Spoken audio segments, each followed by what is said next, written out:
वो सारे रिपोर्टर बेचारे खबर हाथ में पकड़ के बैठे हैं कि इसको रिपोर्ट कैसे करें।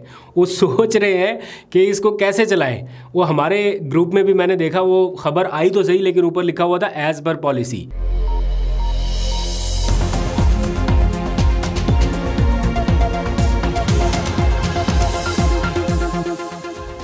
बिस्मिल्लाहिर्रहमानिर्रहीम, अस्सलाम वालेकुम। पाकिस्तान और दुनिया भर में देखने और सुनने वालों को अब्दुल कादिर का सलाम। बल्ले का निशान पता नहीं कितने लोगों का इम्तिहान बन चुका है। इंट्रा पार्टी इंतखाबात मुकम्मल होने के बावजूद अब तक कोई 9 के करीब दरखास्तें पहुंच चुकी हैं इलेक्शन कमीशन में बल्ले का निशान हथियाने के लिए।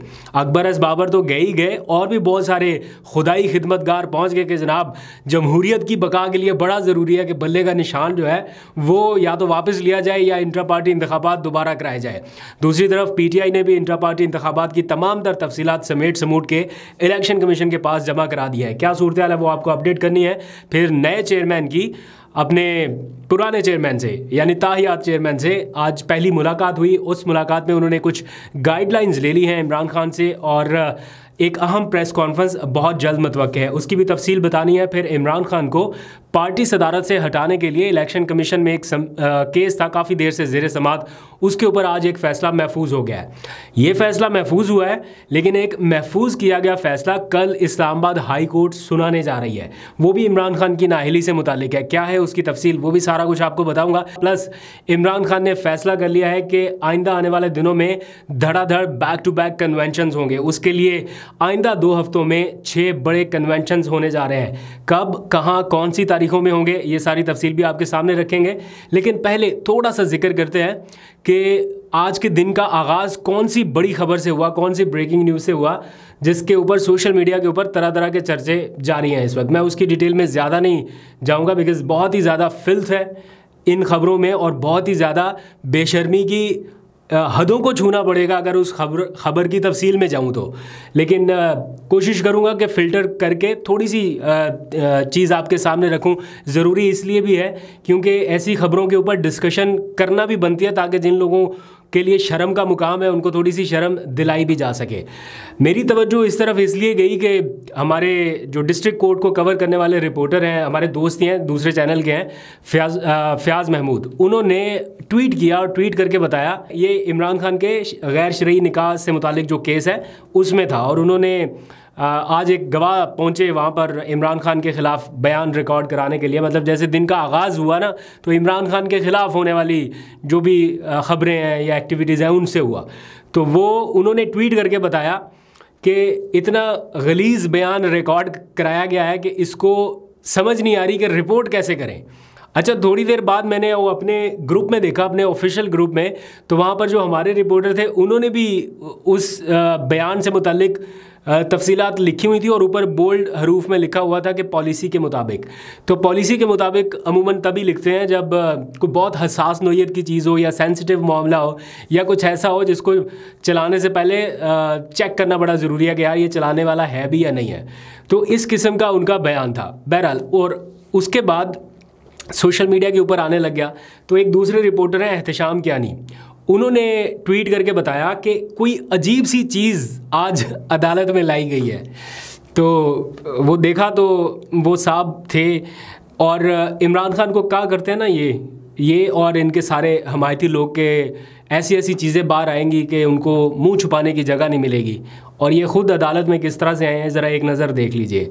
ऊपर पूरी पगड़ी है, पूरी चादर है, अंदर मास्क है, शक्ल नहीं दिखा रहे, सिर्फ आंखें ज़रा सी नज़र आ रही हैं। मतलब ख़ुद इस लेवल तक पहुँचे हुए हैं कि कोई हमारी शक्ल ना देख ले। ख़ुद मीडिया का सामना करने की हिम्मत नहीं है और कीचड़ उछाल रहे हैं किसी दूसरे की ज़ात पे। और जिस तरह से आए और जिस तरह से गए, कोई घर का मुलाजिम बयान रिकॉर्ड कराने आया और जनाब एक ज़बरदस्त किस्म की गाड़ी बाहर खड़ी हुई थी और फिर उसमें बिठा के रवाना कर दिया गया। बड़ी दिलचस्प सूरत हाल है।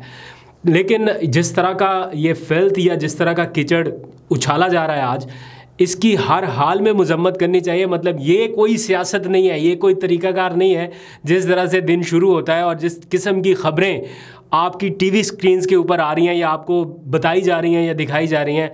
This is totally disgusting. Anyways, लोगों का प्यार और मोहब्बत कम करने का ये एक अपने तौर पे तरीका ज़रूर हो सकता है कि इससे शायद हो जाए, लेकिन ये वर्क नहीं कर रहा क्योंकि आजकल मैं देख रहा हूँ और लोग मुझे क्लिपिंग्स भी भेज रहे हैं, जो दूसरी तीसरी शादी हो रही है उसमें इमरान खान के नारे लग रहे हैं या इमरान खान के तराने। मतलब मैंने कभी ये देखा नहीं था कि इमरान खान के तराने शादियों में या इस तरह की तकरीबात में, कोई मेहंदी की तकरीब है, शादी की है, तो वहाँ पर ये सब कुछ हो रहा है। और अब मुझे कल किसी ने, एक दोस्त ने, ओवरसीज़ पाकिस्तानी है, उन्होंने अपनी शादी का इन्विटेशन भेजा और वो इनविटेशन के ऊपर भी उन्होंने इमरान खान को बनाया हुआ है। आगे बढ़ते हैं, अब ख़बरों की तरफ आते हैं ज़रा। माफ़ कीजिएगा अगर थोड़ा सा एग्जैजरेट हो गया हो या थोड़ा लंबा हो गया हो ये व्लॉग का पार्ट, लेकिन बड़ा ज़रूरी है कि इन चीज़ों को यहीं पे स्नब किया जाए, बिकॉज़ अगर ये इसी तरह फैलती रही तो ये रोकने वाला सिलसिला नहीं है। फिर आज किसी के लिए, कल वो इनके लिए करेंगे तो कहाँ जाके ये सिलसिला रोकना है। आगे बढ़ते हैं, बात करते हैं थोड़ी सी इंट्रा पार्टी इंतखाबात के ड्रामे जैसी सूरत हाल को लेके, क्योंकि अभी तक ये डस्ट बैठ नहीं रही है। इंट्रा पार्टी इंतखाबात हो गए और इमरान खान ने जिस तरह से पार्टी चेयरमैन चुना और वकला ने जिस तरह से प्लान करके इंट्रा पार्टी इंतखाबात कराए, ये सारा कुछ चूँकि वकला की मौजूदगी में और उनकी प्लानिंग के तहत हुआ, इसलिए इसमें कानूनी सुकम ढूंढना थोड़ा मुश्किल है।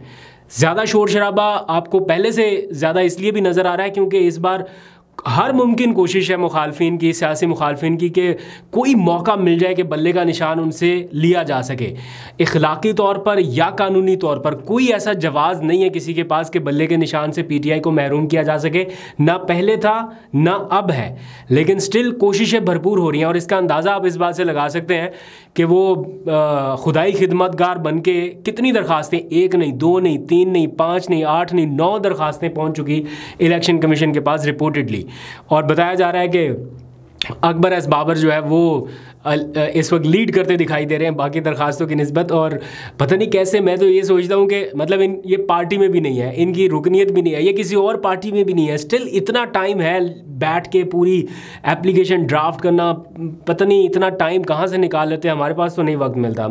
मुझे तो 10 दिन से कोई बाज़ार से कोई चीज़ ख़रीद के लानी है, उसके लिए वक्त नहीं मिल रहा, तो ये बैठ के पूरी इन्होंने ड्राफ्टिंग की है, एप्लीकेशन बनाई है कि जनाब इतना सर खपाते हैं। बहरहाल इन्होंने ये एप्लीकेशन मूव की इलेक्शन कमीशन में और इन्होंने कहा कि जनाब ये सारे इलेक्शंस फ्रॉड थे और गैर जानिबदार थे और हमें पता ही नहीं था किसी चीज़ का। ऐसा कोई तीसरा फ्रीक लेके आया जाए, इंट्रा पार्टी इंतखाबात ये कलअदम करार दे दें और किसी तीसरे फ्रीक की जो गैर जानिबदार हो उसकी निगरानी में दोबारा इलेक्शन कराएं। अब आप बताइए कि जिस फ्रीक के पास ये गए हुए हैं कि गैर जानिबदार फ्रीक के ज़ेर निगरानी इलेक्शन कराएं, तो पहले तो ये बताएं कि क्या वो फ्रीक गैर जानिबदार है, क्या इलेक्शन कमीशन इस वक्त गैर जानिबदार है? और अगर मान लीजिए एक लम्हे के लिए कि वो गैर जानिबदार है, तो तीसरा फ्रीक कौन सा है, किसको लेके आना है जो गैर जानिबदार हो? कौन सा तीसरा फ्रीक आगे अपनी गैर जानिबदारी साबित कर सकता है? इस टाइम तो कोई भी नहीं है। तो मुझे नहीं लगता कि इस टाइम कोई ऐसी सिचुएशन पैदा हो कि दोबारा कोई इलेक्शन गैर जानिबदार फ्रीक की ज़ेर निगरानी कराया जाए। बहरहाल इलेक्शन कमीशन जो है वो इस टाइम ड्राइविंग सीट पे है, वो उन्होंने फ़ैसला करना है क्या कर सकते हैं। लेकिन मुझे नहीं लगता कि बैरिस्टर गौहर और उनकी टीम ने इनको कोई मौका दिया है या कोई कानूनी सुकम छोड़ा है, क्योंकि वो ये कहते हैं कि हमने हर चीज़ कानून के मुताबिक की है, हर चीज़ इलेक्शन कमीशन ऑफ पाकिस्तान की गाइडलाइंस के मुताबिक की है, हर चीज़ पार्टी आइन के मुताबिक की है। तमाम कवानीन को मद्देनज़र रख के ये सारा प्लान किया गया। पहले हमने ऐलान किया, जो कि बताना ज़रूरी है कि जनाब हम इंट्रा पार्टी इलेक्शन कराने जा रहे हैं। फिर हमने वेन्यू का ऐलान किया कि जनाब कहाँ पर इलेक्शन होने जा रहे हैं। फिर हमने मीडिया को आगाह किया कि जनाब यहाँ पर हमारे इलेक्शंस हो रहे हैं, तो आप वहाँ पर तशरीफ़ लेके आइए। फिर हमने इलेक्शन कमीशन के हुकाम को भी ख़त लिख दिया कि अगर आप ऑब्ज़र्व करना चाहते हैं तो आप भी तशरीफ़ लेके आएँ। फिर हमने सिक्योरिटी के लिए भी ख़त लिख दिया कि यहाँ पर हमारे इलेक्शंस हो रहे हैं और यहाँ पर हमें सिक्योरिटी की ज़रूरत है, और यहाँ पर जो बंदोबस्त था या जो इंतज़ाम था वो सबके सामने था। तो एक तरह से कानूनी तकाजे उन्होंने पूरे कर दिए। अब इलेक्शन कमीशन ये नहीं कह सकता कि इस वजह से या ये कानूनी तकाजा पूरा नहीं हुआ या ये नहीं हुआ। ये इंटरनल मैटर है पार्टी का, ये कोई आम इंतखाबात नहीं है, ये पार्टी का इंटरनल मैटर है, एक रस्मी सी कार्रवाई है जिसको कानून के मुताबिक उन्होंने कर दिया।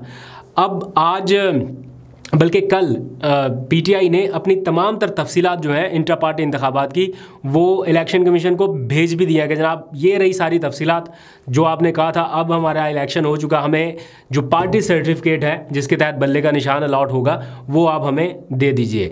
अब आज तक उन्हें मिल जाना चाहिए था उसूलन, लेकिन अब चूँकि इसमें और बहुत सारे प्लेयर्स इन्वॉल्व हो चुके हैं तो अब फिर एक बार मामले को लंबा खींचा जाएगा, फिर वही सारी चीज़ें। अब देखते हैं कब जाके ये मामला ख़त्म होता है। लेकिन इन केस अगर इलेक्शन कमीशन कोई ऐसा करता भी है फैसला तो वो फौरी तौर पे चैलेंज हो जाएगा। ऐसा नहीं है कि इलेक्शन कमीशन के पास कोई इतने वसी इख्तियार आता है कि वो जब चाहे किसी पार्टी को बेदखल कर दे और जब चाहे किसी से पार्टी साइन वापस ले ले।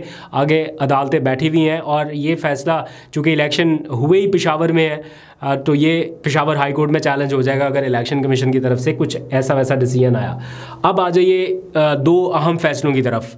इलेक्शन कमीशन ऑफ पाकिस्तान ने इमरान खान को पार्टी ओहदे से हटाने के लिए जो एक केस काफ़ी देर से चल रहा था, आज उस केस का फैसला महफूज कर लिया है। वैसे तो एक तरह से वो गैर मौसर हो चुका क्योंकि इमरान खान साहब ऑलरेडी पार्टी सदारत से हट गए हैं, उन्होंने वॉलंटियर कर दिया, लेकिन स्टिल एक फ़ैसला चल रहा था, केस चल रहा था, तो आज उन्होंने फ़ैसला महफूज कर लिया। पता नहीं उसका क्या फ़ैसला आएगा। आज इमरान खान ने अपने पार्टी चेयरमैन को बुलाया था मुलाकात के लिए, तो आज बैरिस्टर गौहर की और इमरान खान की पहली मुलाकात थी इस इंट्रा पार्टी इंतखाबात के बाद। तो इमरान खान ने उन्हें कह दिया है कि एक तो तमाम तर पार्टी के इंतजामात आप संभालें और इंतज़ामी अमूर से मुतालिक उन्हें कुछ गाइडलाइंस दे के उन्हें जो प्लान वो पार्टी का लेके चलना चाहते हैं वो बता के उन्हें कहा है कि एक जामे मुफस्सल प्रेस कॉन्फ्रेंस करके कौम को आगाह कर दीजिए। तो अब देखते हैं बैरिस्टर गौहर कब ये प्रेस कॉन्फ्रेंस करते हैं। आने वाले 1-2 दिनों में उनकी ये प्रेस कॉन्फ्रेंस एक्सपेक्टेड है जिसमें वो अपना पार्टी का पूरा लाहेअमल आगे बता देंगे। दूसरी तरफ एक और बड़ा इंपॉर्टेंट डिसीजन जो महफूज किया गया था इस्लामाबाद हाई कोर्ट में वो अनाउंस होने जा रहा है कल, और वो डिसीजन है जनाब 21 अक्टूबर 2022 में इलेक्शन कमीशन ने तोशाखाना केस में चेयरमैन पीटीआई इमरान खान को मियांवाली की नशिस्त से नाअहल कर दिया था। उसके बाद इमरान खान इस्लामाबाद हाई कोर्ट चले गए, इस फैसले को उन्होंने चैलेंज किया, लेकिन बहुत देर तक ये मामला पेंडिंग रहा और उसके बाद इमरान खान ने ये फ़ैसला किया कि वो यहाँ से एप्लीकेशन अपनी विदड्रॉ करके इसे किसी और हाई कोर्ट में चैलेंज कर देंगे, क्योंकि इलेक्शन कमीशन वफाकी इदारा है तो कहीं पे भी किसी भी हाई कोर्ट में इसको चैलेंज किया जा सकता है इसके फ़ैसले को। लेकिन इस्लामाबाद हाई कोर्ट में ये मामला इतना लंबा चला गया कि वो जनाब उन्हें बार बार दरख्वास्त करनी पड़ी कि जो अपील हम आपके पास लेके आए थे हम उसको आगे नहीं बढ़ाना चाहते, आप हमें अपनी दरख्वास्त वापस लेने दीजिए। तो अब उस दरख्वास्त के ऊपर जो फ़ैसला था वो महफूज किया गया था, तो अब कल उसका फ़ैसला सुनाया जाएगा कि क्या इमरान खान साहब की वो अपील काबिल समात है कि वो यहाँ से विदड्रॉ करके किसी और हाई कोर्ट जाना चाहते हैं या ये फ़ैसला इसी हाई कोर्ट में होना है। कल डिसीजन हो जाएगा इसके ऊपर भी। अगर इमरान खान साहब को इजाज़त मिली तो हो सकता है कि वो कहीं और इस पिटीशन को लेके मूव कर जाएं। आखिर में मैंने आपको बताया कि इमरान खान ने जो कन्वेंशंस का कहा है अपनी पार्टी को, बैरिस्टर गौहर को और शेर अफजल मरवत को, तो वो उन्होंने अनाउंस कर दिया है अगले मतलब ये जुम्मा हफ्ता इतवार ये 3 दिन मुख्तस किए गए हैं कन्वेंशंस के लिए। तो हर हफ्ते अब इन 3 दिनों में कन्वेंशंस होंगे। तो जो 8, 9 और 10 दिसंबर है यानी जुम्मा हफ्ता इतवार, इसमें 8 दिसंबर को बाजौड़ में, 9 को नौशहरा और 10 को सवात में होगा। और इसके बाद 15, 16, 17 जो अगला जुम्मा हफ्ता इतवार होगा उसमें ये मूव कर जाएगा टूवर्ड्स बलूचिस्तान। पंजाब में अभी मामलात फ़ाइनल नहीं हुए, कुछ चीज़ें तय हो रही हैं, जैसे ही वो तय हो जाएंगी तो पंजाब में भी आपको बड़े पैमाने पर ये कन्वेंशन नज़र आएंगे। माहौल थोड़ा सा खुलेगा, बदलेगा, आपको लोगों की अपीयरेंस नज़र आएगी। तो जैसे जैसे ये थोड़ा सा माहौल आपको नज़र आता रहेगा वैसे वैसे इलेक्शन की तरफ मोड जो है वो बढ़ता रहेगा। तो देखते हैं लोग अब कितना रेजिस्ट करते हैं, कितनी रेजिस्टेंस तो अभी तक दिखा चुके हैं, लेकिन अभी बड़ा लंबा सफ़र बाकी है। इमरान खान की भी कानूनी जंग जो है वो अभी लंबी है, इतनी आसान भी नहीं है और इतनी शॉर्ट भी नहीं है। बट मैं फिर से कहना चाहूँगा Imran Khan is still unbreakable, fearless, behind bars but beyond fears। आज तक के लेते हैं, अपना बहुत सा ख्याल रखिए। अल्लाह हाफ़िज़।